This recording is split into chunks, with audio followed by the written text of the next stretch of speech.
today's measures are another good step in reaching our goal of building 4 million incremental new homes by 2031, and a continuation of a national housing strategy that is unprecedented and historic in its scope, scale, size, and ambition. The secondary suites measures that are announced today coincide not only with previous federal measures that are helping to get more suites built, but measures that other provincial and municipal governments are making to incentivize the increased number of what Christy referred to as gentle density. But what it really means is incentivizing the private construction of more units of housing. And that's a win-win. It's a win because it creates more housing, but it's also a win because it creates more opportunities to make life more affordable for Canadians. With regards to the public lands, this is another step in reaching our goal of incrementally increasing the housing stock by another 250,000 units. Now that's just a little over 6% of the entire strategy, but it's a significant part of it, and I think it demonstrates that our government is committed to looking under every rock and providing every tool when it comes to meeting our unprecedented goals in this space. With regards to things that we are already doing, the National Housing Strategy is now over $115 billion. It is a 10-year plan, and it is looking to provide every tool alongside our partners in provincial, municipal, and Indigenous governments, the nonprofit sector, and of course the private sector, to meet these lofty goals. In fact, it is so large and unprecedented, it is quite difficult to articulate. I think one of the best ways to articulate how significant this is to comment on the contrast between our approach and the approach of the previous government that Jean-Yves has already commented on. The Leader of the Opposition, as housing minister, produced 6 units of affordable housing. I want to be very clear. That's not 6 buildings. That's not 6 towers. That's not 6 complexes. That's 6 units, 6 kitchens, 6 toilets.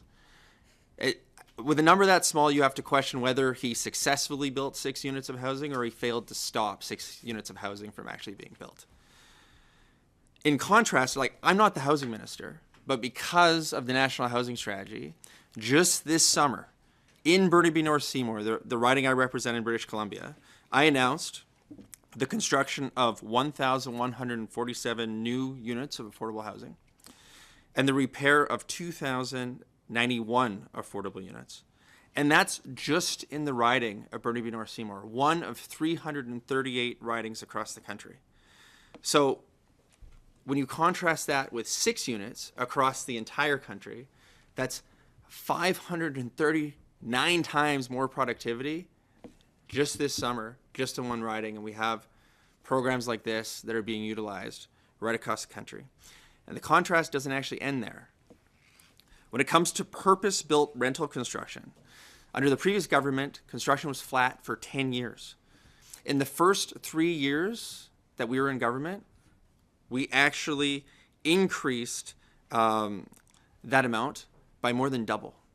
And every single year, that's continued to increase until today, where we are now producing more than 4 times more purpose-built rentals every single year, and that delta continues to increase. And yet, the Conservatives' answer is to berate municipalities and to put a 5% tax back on purpose-built rental construction. So, I guess to conclude, the National Housing Strategy is doing its job, but there is more work to do. But Canadians have a lot of reasons to be optimistic. It's not just the federal government going alone anymore. We are seeing housing plans come out from provinces and territories across the country. We are seeing municipalities step up. We are seeing the private sector bringing new technology to the fore. And because of the fiscal management, we are seeing, as Christy mentioned, an improving inflationary environment, an improving interest rate environment. And as interest rates continue to fall, that's going to make the National Housing Strategy all the more impactful, and it's going to improve the balance sheets, not only for Canadian families, but for private developers who are looking to get more units built as well. So there's reasons to be optimistic, but there's obviously more work still to do. We're continuing to roll out our dental care program. We're continuing to move forward on the disability benefit. We're here today announcing new measures on housing. So there are still ways to get things done. We have a leader of the opposition who is trying to convince Canadians that Canada is broken while simultaneously trying to do things to break it. On Finance Committee, where he was before he was leader, and what has continued since he has become leader, the Conservatives have not studied a budget in 3 years. They haven't studied a fall economic statement in 3 years. The role of the opposition is not just to oppose. It's supposed to be to propose solutions and to work for Canadians.